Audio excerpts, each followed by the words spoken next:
Thanks for watching. I'm Suraj from Meta. Today we are taking a deeper look at the Meta Llama 3 models, and I have with me Aston Zhang. Aston is a research scientist at Meta and author of the popular textbook Dive into Deep Learning. Thanks for joining us, Aston.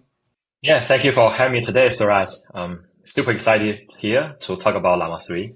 So, with Llama 3, we made a few but very deliberate changes that massively improved the model's performance. We trained it on a lot more data. We increased the context length. And we also made some meaningful changes to the tokenizer, which is what we'll talk about today. The tokenizer is fundamental to how an LLM works because it's what converts human language into LLM language. So it makes sense to focus on improving the tokenizer. Aston, tell us a little, how did we go about doing that? Yeah, so when you talk about changes, I think obviously this new tokenizer will tokenize the text differently compared with the old Llama 2 tokenizer. And I would say that at least there are a couple of important changes compared with the previous version. So for instance, right, we switch from the tokenizer library from the previous sentence piece to the tick token. Yeah. Yeah. And we also increase the vocabulary size from 32K to 128K. So which is like 4 times larger than the previous one. And another very important upgrade is the improvement of the compression ratio for the tokenizer. To make it brief, just for the same text, the new tokenizer can give you fewer tokens. Let's first talk about the vocabulary. Now, this is the set of tokens that an LLM can choose from when it's trying to encode its inputs. And as a human, a broader vocabulary allows me to express my thoughts, my ideas more accurately. It also helps me understand more of what I'm reading. Does this apply the same way to an LLM? Like, how does it work when you think about an expanded or an increased vocabulary in context of an LLM? Um, I would say that in the LMs, right, in general, a larger vocabulary can help the model or can help to represent like the more common subwords, words, and phrases across plain English text, code, mathematical expressions, and also multilingual text as the single tokens. Okay. So the direct impact, right, is that with more such words and phrases, subwords from different types of text and languages, a larger vocabulary can improve the model's ability to handle all sorts of text without excessive tokenization. That sounds like you're saying that because of the increased vocabulary, the model is able to have more nuance when it's processing or handling the text. But you said excessive tokenization. I'm not quite clear what that is. Yeah. Do you have an example of what that looks like? So literally the excessive tokenization means that you have more tokens, right? Right. So for instance, right, the extreme case will be, let's say you have byte, then you just like have, for instance, you have 256 tokens just for each different byte. Right. But let's take a look at one concrete example in a more realistic case. So let's, for instance, just look at the coding text. A single token that maps to the entire string, let's say encoding, it can be like one type of a common exception name. So let's think about one example that this single token will just map to the entire string called file not found exception. Okay. So what I mean is that just like a complete string without any space. So it's like, So the whole thing, like the whole string file not found exception is one token, and it's not like chunked into the individual words that constitutes that string.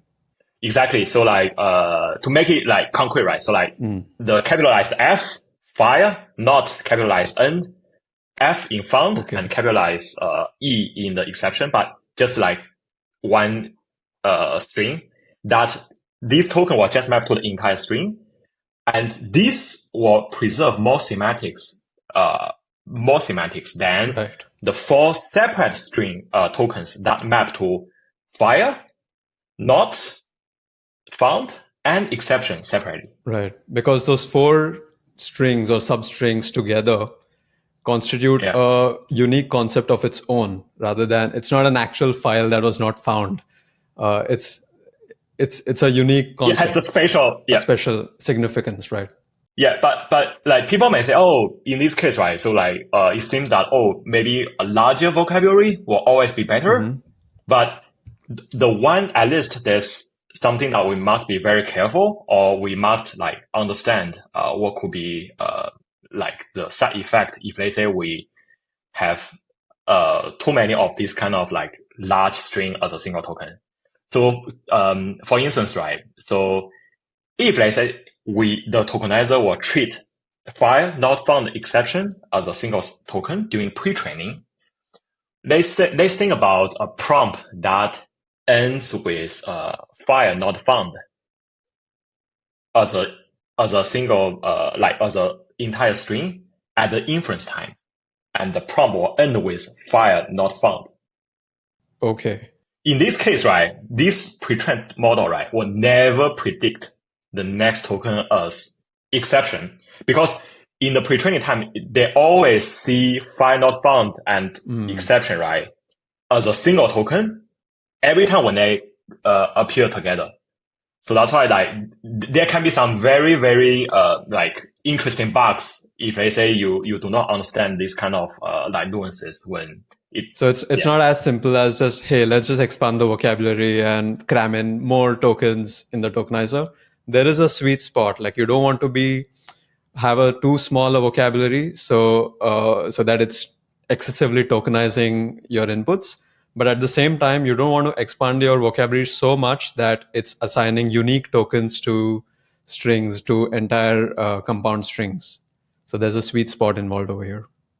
Yeah, but and also there are also other factors, right? So like compute efficiency or something. Maybe we can dive deep later. But for just back to the topic of the like the representations of the vocab, right?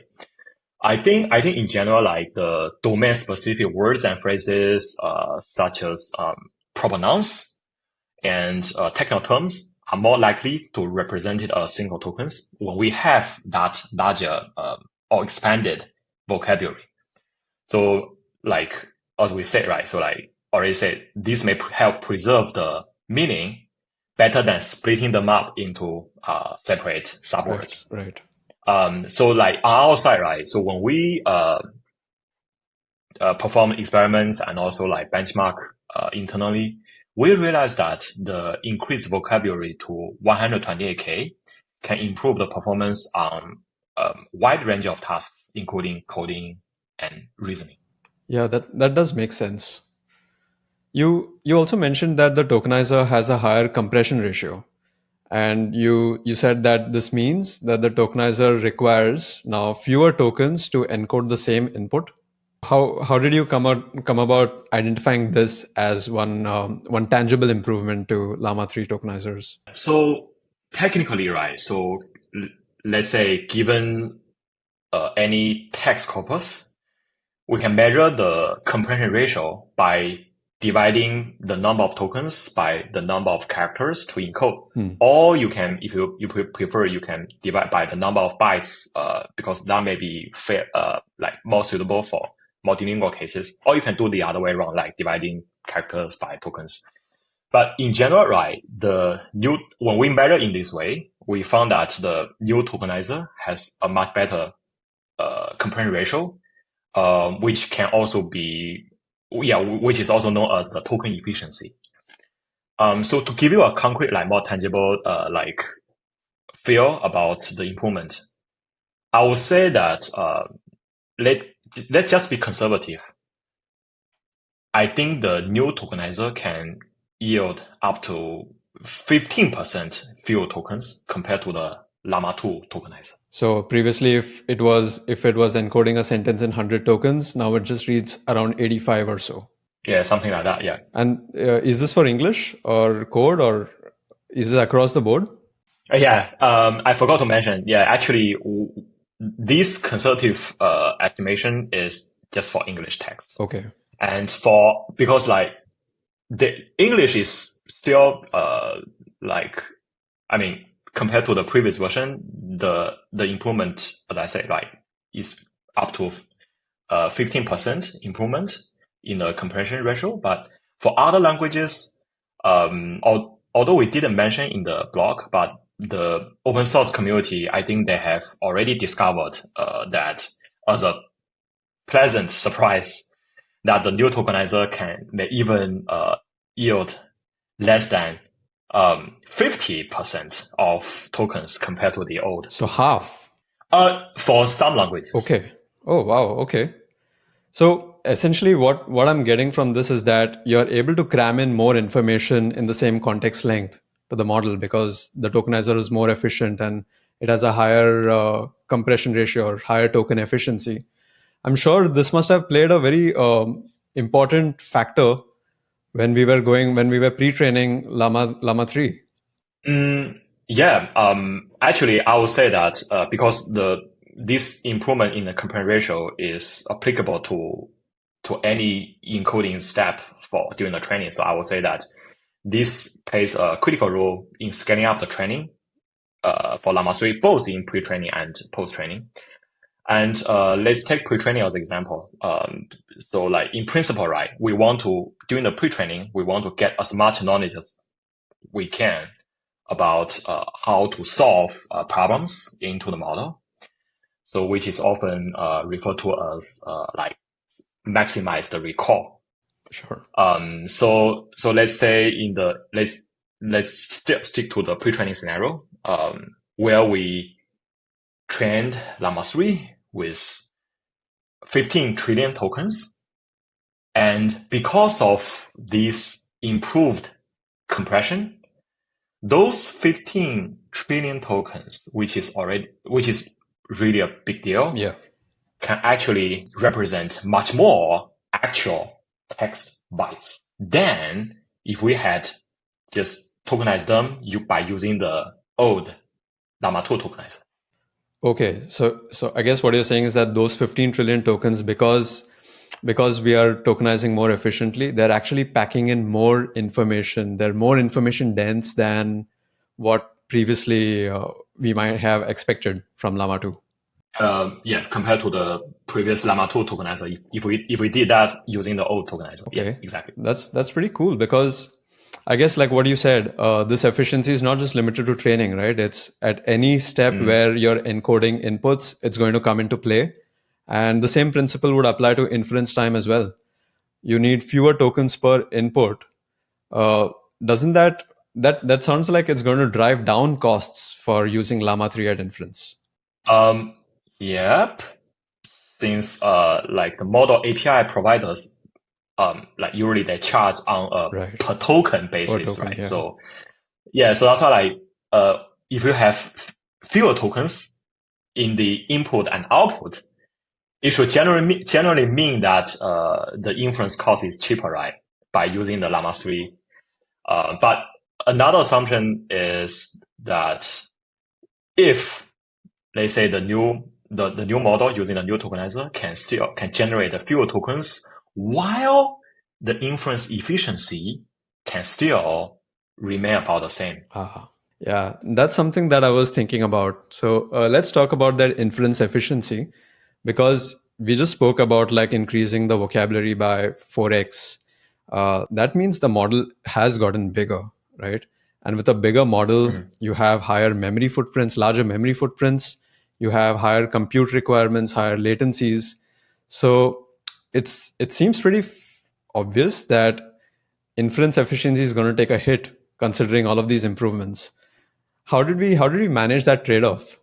Yeah, so like with the new tokenizer, I mean, because it's like the direct impact is a lot of having a larger vocabulary size is a much larger embedding layer. Right. So this is like very direct impact. And actually, that is also like the main reason why we ended up with Llama's 8B instead of 7B this time, because we also like include the embedding size Right. as the model size when we report that. That contributed that plus 1 billion in 8B. Yeah, for the 7B, unfortunately. So that's like that also end up increasing the memory requirements of the model, as I say, right? So like we have a larger embedding layer. So to be specific, right? So the larger output layer. So the output layer, like some people may also call it as the debedding layer. Debedding, okay. Which debedding, right? So like from the embedding space to the tokens, then this actually has the same size as the embedding weight. So when this increase, right, it can also slow down the inference. Right.